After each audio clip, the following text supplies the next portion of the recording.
Hi, I'm Brianna from New York. Please like and subscribe. I was raised by my single dad who owned a multi-million-dollar company. Even though he was super busy, he always put me first, and I felt truly loved. He worked from home till I was 3, and then he hired the best nannies to take care of me while he was away. Life was good until one day, something really strange happened. I was 4 years old when one night, I saw Dad working really late and I decided to make him some hot chocolate. As I walked over to his desk, I suddenly tripped on the carpet and spilled it all over his laptop. Oh my God, Brianna, you fried my laptop. It has so much important stuff on it. Suddenly, I felt something happen to my face. I could feel my lips and nose and cheeks twitch uncontrollably. Dad noticed it and immediately took me to the doctor. She told us that face twitching was an involuntary condition, and it just happened to some people when they were stressed. There wasn't really any cure for it.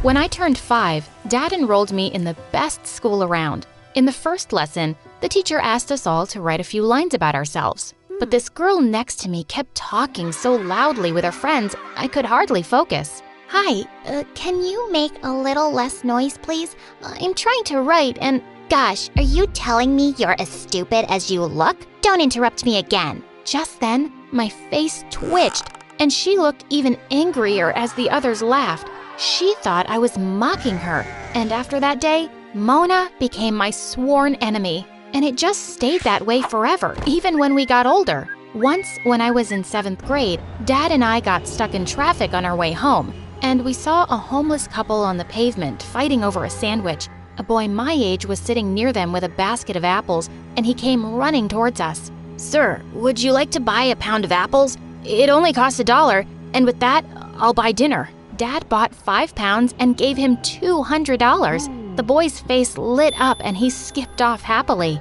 Poor kid. He should be in school, but his parents can't afford it. Dad, why don't we do that? Let's send him to school. Please, can we? He smiled and nodded. A week later, Dad enrolled him in my school, and when the teacher introduced him to the class, I found out his name was Jack. He didn't seem to recognize me, and I never brought it up that I'd seen him before, or that my dad was the one who helped him. I didn't want him to feel embarrassed, but the rest of the kids were brutal, especially that Mona. Hey Jack, why do you walk to school every day? Where's your car, man? Come on, guys, can't you see how poor he is? His pants are 2 sizes too small for him, and all he eats for lunch are apples. I wanted to punch her face, but Jack didn't even react and walked away. I asked Dad to get him new clothes, and the next day, Jack looked so much happier. One day at the end of class, the teacher asked Jack to collect everyone's assignments.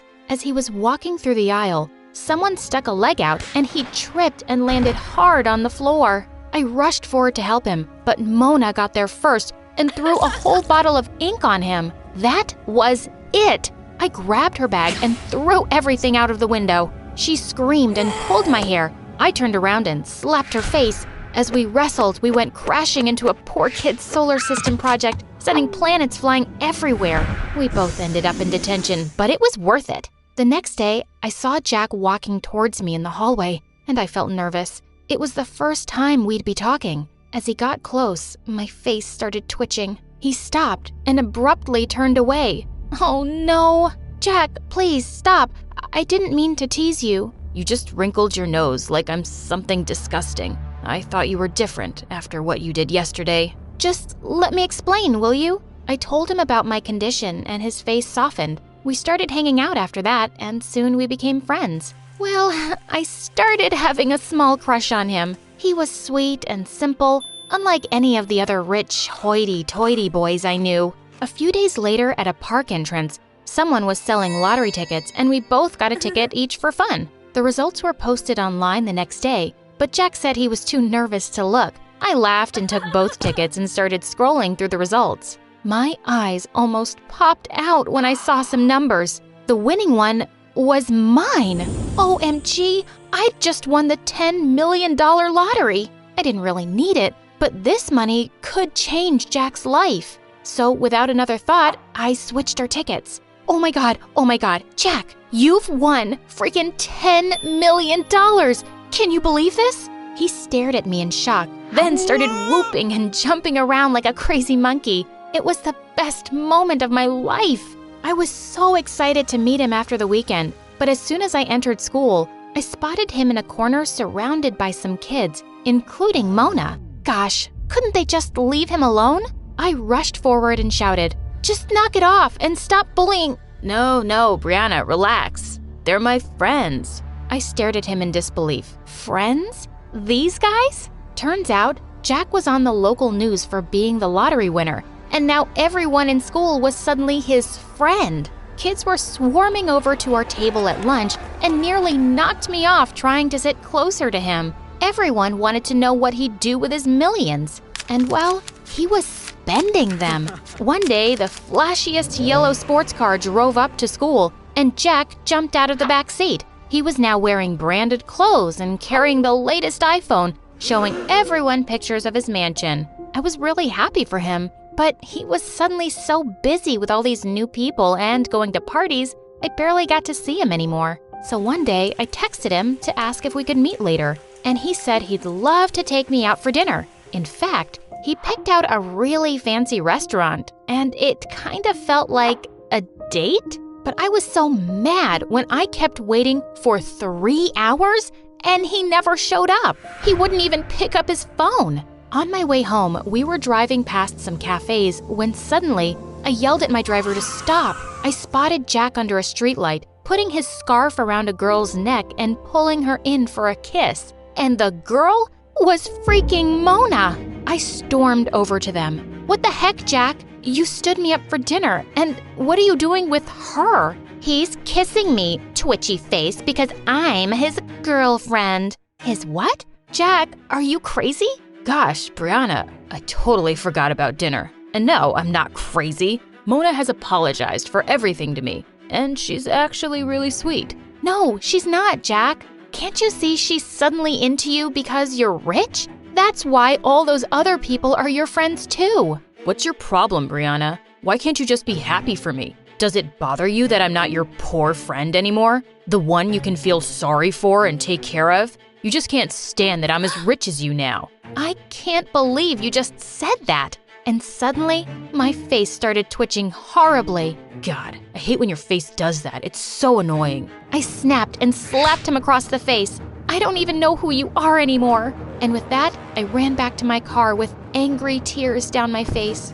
I was heartbroken, and I told Dad everything that had happened that night. I'm so sorry, sweetheart, and I'm sad to hear Jack's turned out this way. He'll soon realize he's lost the best friend he ever had. Well, it didn't look like it would be anytime soon, because he and Mona were now the hottest new couple in school. I could hardly stand to look at those two. But thankfully, the next few weeks, I was too busy working with my science club members to see much of them. Some professors from Harvard were coming to judge our projects, and we had a chance of winning a spot in a super exclusive summer program. When it was my turn to speak out at our presentation, I started off really confident. But just then, I spotted Mona and Jack in the auditorium pointing and making faces at me. I tried to focus, but I felt so flustered. My face started twitching and I forgot all my words. I turned to leave and I tripped and crashed straight into our project. As I saw Mona and Jack laughing from the corner of my eye, I picked myself up and ran away from there. I couldn't believe my best friend had become a spiteful jerk, ruining everything for me. I just never spoke to him again. A few days before the end of high school, I was walking past the principal's office when I saw Jack inside. What's happened to you this past year? You've ignored all my warnings and now you've failed 3 subjects. You're not graduating high school. You'll have to repeat a year. What? Come on. Surely we can find another solution. How about I pay you 10 grand and you make my bad grades go away? Get out of my office, Jack. I quickly walked off before he could see me. He was so smart, but he'd just been wasting his time over stupid things. And Mona publicly dumped him the same day when she found out because she said she didn't want to be with a loser anymore. I graduated high school with flying colors, and of course, Dad came to attend. Oh, hello, sir. I wasn't expecting to see you here. Well, I was hoping to see you graduate along with my daughter, Jack. Your daughter? What's her name? Brianna. What? Brianna is your daughter? Yes. In fact, she's the one who insisted I send you to school all those years ago. You have a lot to thank her for, son. including that lottery ticket you think you won. I was gathering my stuff from the locker when suddenly I found Jack standing behind me. What do you want? Brianna, I know what you did. What kind of crazy person gives away $10 million? What? How do you know that? It doesn't matter. Just tell me, why did you do that for me? Jack, when I saw you as a kid on the roadside, it broke my heart to think you didn't get as lucky as me to be born to rich parents. That lottery ticket was also just dumb luck. I didn't do anything to deserve it, but I really believed you deserved a better life. I still believe that, and I don't regret giving you the money at all. I can't believe I was such a terrible jerk to the best person in my life. I'm really, really sorry. I don't deserve your forgiveness or your friendship, and I won't ever bother you again. Goodbye, Brianna. I hope you have a wonderful life. He walked away, and I had a lump in my throat as I watched him leave. A few years later at university, I was studying in the library one evening when I realized it was quite late. As I was walking back to my apartment, I suddenly felt like I was being followed. I looked around to find two masked men right behind me. I tried to run, but they caught up instantly, and one of them snatched my bag as the other pushed me to the ground. Just then, someone came out of the shadows and punched one of them. To my shock, I saw it was Jack. The two men started beating him up as I screamed for help. Just then, a policeman came around the corner and the two men ran away. I called an ambulance and immediately rushed Jack to the hospital. He was unconscious and in really bad shape. He went into a coma. 10 days later, I was sleeping on a chair by his bed when I felt a hand on mine. Oh my God, you're awake? Are you okay? Yes, I'm fine. Jack, why were you there that night? How did you even know where I was? I regret what I did to you so much, Brianna. So I made a promise to myself to always look out for you. I was too stupid to notice, but all those years, you were my guardian angel. You watched over me and stood up for me when no one else did. I owe you my life forever, and I love you, Brianna. Finally, you sound like that sweet boy I used to be friends with. I forgive you, Jack, and I love you too. And with that, I leaned in for a kiss.